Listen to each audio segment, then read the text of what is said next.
achi waraana nurra banan yani maal akka ta'e hiyyaanne yaaduu hin dandeenye maal akka ta'e iyyuu naangalu ijoolleen sadii nu biraa fiigdee lama akkasumatti ari'anii marukutanii tokko akka tasaa ta'e lubbuutiin bahee jira. Ijoolleen sadii ijoollee sadii keessaa lama battalachumatti duute tokko hospitaala Nabra galee hangatatti anaan gargaaraa ture waa tokko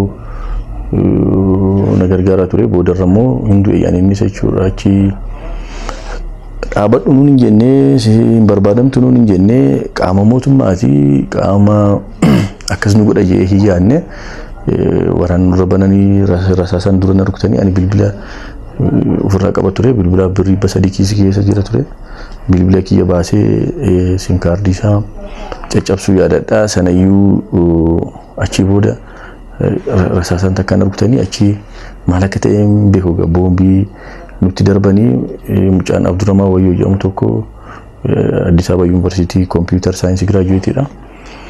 Isa manatti boombiitti darbanii immoo suuqii qaba ture suuqii sana keessa meeshaan hedduun turanii waan akka kompiitaraa waan akka firiijii waan tokko hedduun turanii meeshaan baay'ee ture sana wal qabatee suuqiin guddaa ture gubatee ijoollee lama diidatti ajjeesanii tokko akka tasaa ta'e fiigee jalaa ba'ee amma Kanaadaa jira. Ijoollee mucaa kafanii gabbisaa jedhamu wanda san mucaa jedhamuu fi Abdurrahman Wayyoo godina Arsii aanaa Kofaleetti dhalatee guddate kafaniin as Shawaa Kibbaa Awwaash wanda san achuma bakka wani rukutamne maatiin isaanii achi namoota Finfinnee asiiti. Mucaa walisoo tokko immoo akkas baqatee jalaa ba'ee fiigee jalaa hafuu carraa argatee nama Kanaadaa jira biyyoota Alamaayyoo jedhama yookaan Roobaatiin beekama. Akkasittiin ani sana booda luka kiyya isa bitaa kana jilbarra baay'ee rukutameen ture luka kiyya isa mirgaa kana immoo koronyoo isaa gijjallaarra lafee xiqqoo tokko rasaasni wayii nama deessee ture inni kun inni bitaa baay'ee miidhameera akkasiin hospitaala galee guyyaa muraasaa booda lukti inni kun citee inni bitaan kun citee xiqqoo turanii isa mirgaa kanas kutuu barbaadanii hin kuttanii je'anii achi namni dhagahuun jiru qoricha gluukoosii keessaa naalaatu qoricha gluukoosii keessaa naalaatanii hadochanii achi luka kiyya cituun argee ammas xiqqoo turanii jilba gajjallaatti kutanii ammas guyyaa muraasaa booda asitti kutanii amma gara seentii 10 wayiin taatu baay'ee gabaabduudha.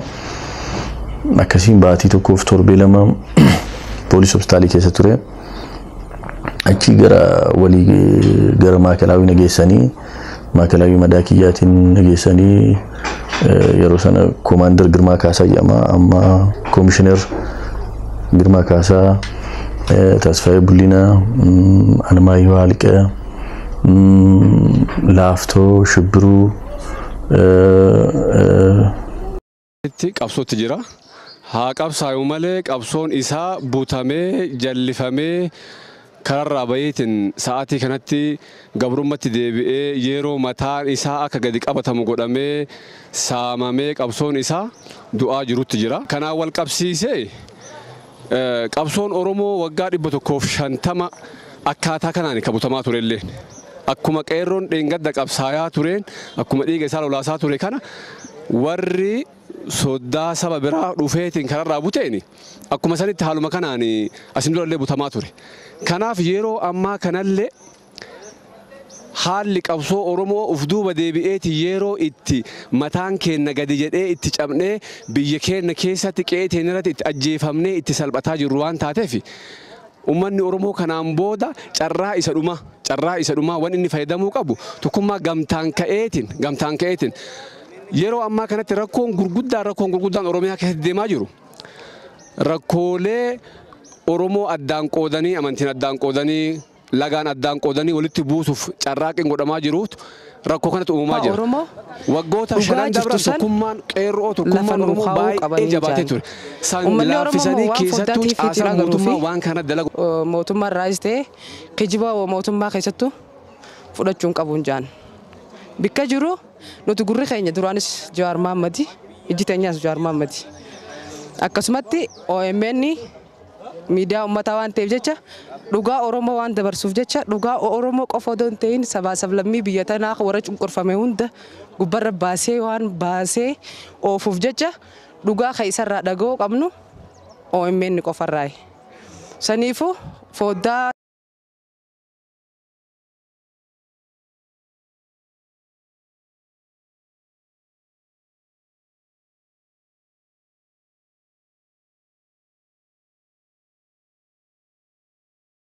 namni keenya nagaan bahee galuu isaa abdii kunnee jira kanaan booda uummata kana carraan jiraachuu keenya baay'ee dadhabaa ta'ee jira. Wanni kana jechisiise tokkoffaa Oromaaraa jedhanii tole jenne araara jedhanii fiqirii jedhanii dimmiri jedhanii kan hunda hayyee jenne eeyne kun hundi isaatu dimmirillee qinnisii ta'e Oromaarallee waan biraatti jijjiirame. Reegaa waa meeqa taati nuti ayyoonni hundinuu ijoollee teenyaa jiriira baanee waa meeqa taane jechuudha. Arrallee deebi'anii Habashaa wanni nun geenye tun isarraa fi lammaarraa fuula harkatanii gocha meeqa uummata keenyarra yaadaa jiranii jechuudha. Qeerroon uummata Oromoodha.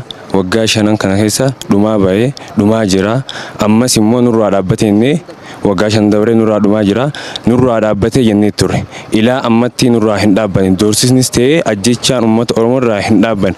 Keessaafuu guyyaa 2 dabree gochi naannoo Amaaratti yuunivarsiitii Waldeetti uumame gochi suukanneessaa. Ilmaan Oromoo bakka ciisanitti waraanamanii ajjechamaa jiran. Kuni maaliif ta'a? Mootummaan maaliif callise? Maaliif deebii laachuu dhabe?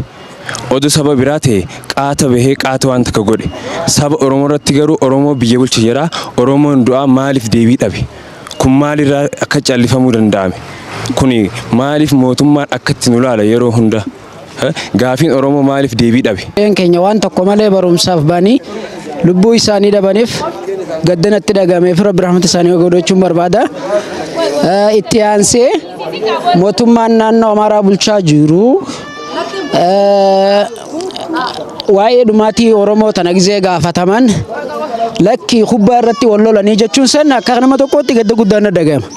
Maaliif waanuma zaahirratti mul'atamu mee Jawaar keessan mee Lammaan keessan jechaa nama dhumu jiru akka gartee ofumaaf walitti bu'anii siyaasa wal fakkeessan jedhanii hogga dubbatan gadda guddaan namatti dhagahama. Hogga amma sarraas kaleessaas obsi hanga qaba obsi hanga qaba waan irratti obsamuu qaba waan irratti obsamnee qaba.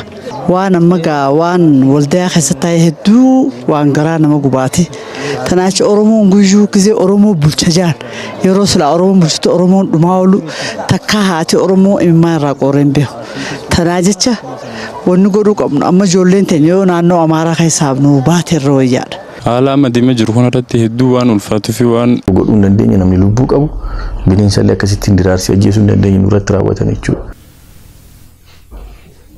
Tole amma kanatti irraa deebinaati gaafa qabamtan Tubeek teessee barataan keessan cimaa si biraa deemee kophaanii barattaa hin barattu. Barattoonni saniif gaafii fi gaafannaan achirratti humni hin beekamne itti dhufe jechuudha. Humni hin beekamne sun ammoo gizee ijoolleen teenya barattoonni ni gallettee darsa guuratte galuutti inni san dura baan mirga isaanii qabachiisan ijoolleen ammaan tanaa tattaa'u jirti mii kun dhugattee tattaa'u jirti. Dallaa keessaa mooraa keessaa gabboo ittiin dhiisanii qaamaan beekamnee ta'e jira jechuudha. Uummanni sun warri gartee qaamaan beekamnee as jiraa jiru sun akkasumatti qaamni hin beekamne ammas achi jira. Qaamaan beekamne saniif qaamni hin beekamne jira ammas. Qeerroon kabaja qabdi. Qeerroon wareegama kafaltee maqaa qeerroo kana. Qeerroo jaamtee waamte laal. Qeerroon uummata bakka bu'ee gamtaadhaan socho'uu qaba.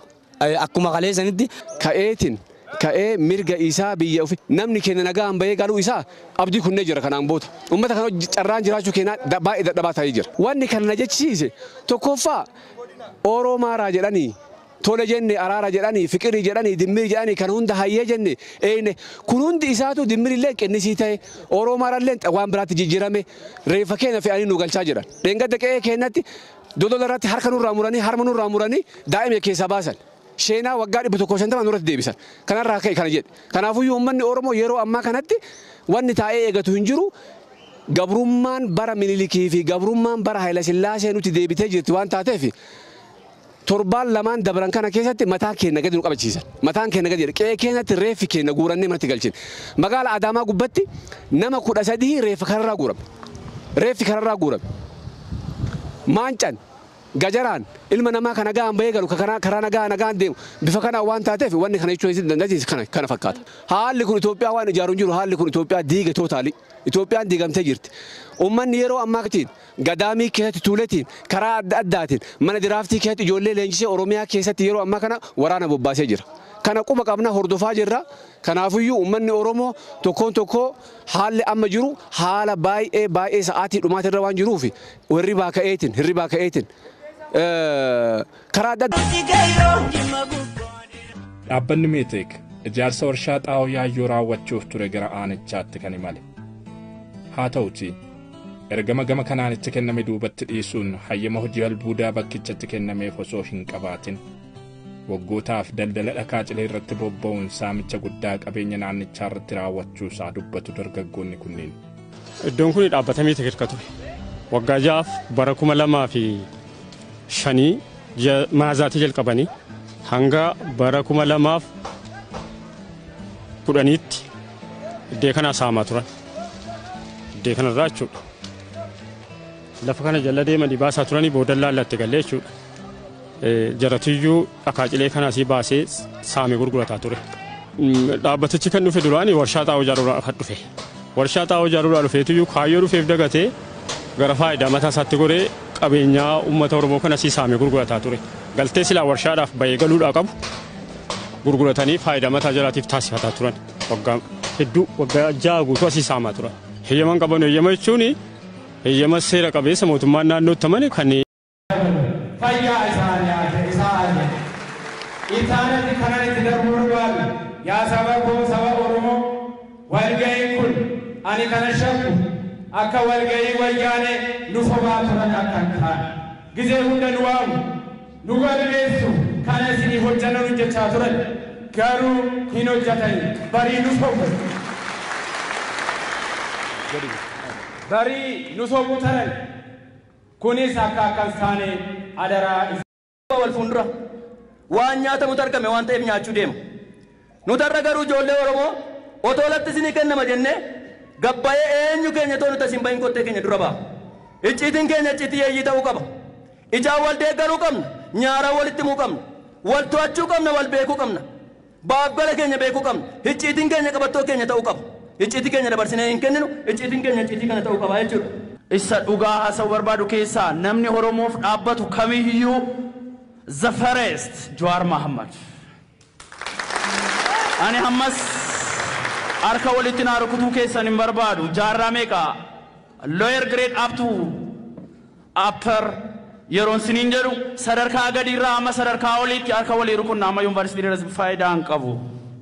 Tokko ergaman sinii kenna dhiifama naa godha ani eessattan deebi'a gara qansaraa kootiitti garuu wanni isinitti himuu qabu keessaa inni guddaan tokko waa'ee mattaawoqiyaa kana ijoollee keenyaaf akkamitti laanna jettanii mari'attaniitu itu gara keenyatti hin bahin tokko fakkeenyaaf mana qorqorroo keessa jiraatu itti diilalla'a fakkeenyaaf magaalaa federaalaa keessatti birrii 960 faabrikaa hojjetu mee har'a eenyuudhaan faabrikaan hojjedhadhe kan himatu hin jiru leestiroon hojjedha kan jedhamu sababiin sun maaliif akka inni ta'e hin beektu sun waggaa 27 dura akka dhoqqeetti nu maraganii mana ijaaran jechuun sammuun keenya akka hojii gaariin hojjenne akka hojiin tuffatamu kan nu godhan akka nu hojii taanee hojjennee hin bulle kan nu godhu sababii maaliif sababii siyaasa nuuni siyaasa sana keessa hin jirru amma kan nuun qabannee deemuu qabnu keessaa inni guddaan tokko hojii keenya lammata keessumaa amma waa'ee taakkalee humaa irratti waan ka'e waan gabaabduu naasoo barbaadan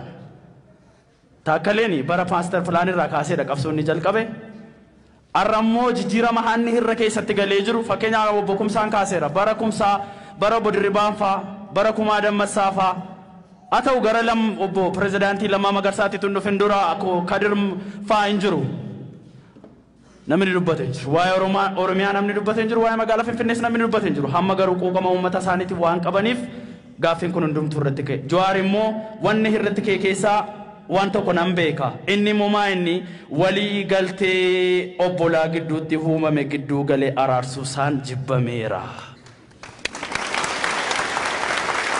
Sababiin isaa tokkummaa kana maaf fidaadha. Sabni biraa tokkummaa keenya jaallatan. Sababiin isaa keessumaa warri Finfinneen kan keenya jedhan tokkummaa Oromoon jaallatan. Sinitti nima kana jala sararaa wara. Tokkummaa sana maaliif hin jaallatanii? Isaan gidduu galanii waan barbaadan mirkaneeffachuuf. Sababii kanaaf duula eenyu irratti ka'anii namumti nun eengaddallee mana hidhaadhaa haa ba'u jennee iyyaa turre feestaalii baatee mana hidhaa. Qabsoo keenyatichee jarra hedduudhaaf kan ukkaanfamee ture kallattii akka qabatuuf akka jilba godhatee ol deemee akka deemuuf kan godhe eenyuun Jawaariidha. Haa ta'u iyyuu miidiyaan OMN jechuun ijaaf gurra uummata Oromooti.